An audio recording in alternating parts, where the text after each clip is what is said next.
Hello, hello, happy Monday. I hope you are having a restful and rejuvenated start to your week. I am so happy to be connecting with you today.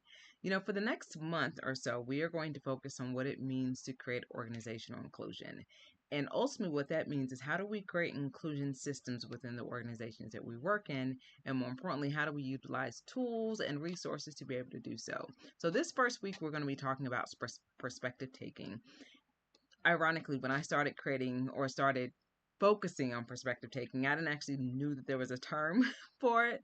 Very early on in my career, I started recognizing that if I did not take into consideration various perspectives, I may not get the outcomes that I would like to achieve.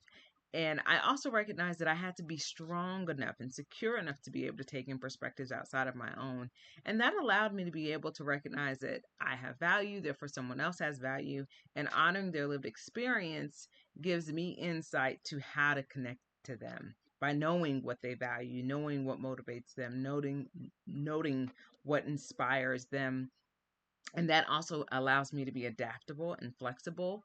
And perspective taking is such a instrumental component of inclusion that when we are able to practice it and recognizing that we're taking into consideration perspectives outside of our own, it gives us leverage to the point that we can engage in any environment and not feel threatened. I think that's what I realized when it comes to the strengths aspect is that I can go in environments and know that my identity is not being threatened, no matter how anyone else is perceiving it or anyone else is perceiving myself. So I hope that you take 2 minutes for inclusion and that you're inspired and you continue to feel strong enough to take perspective.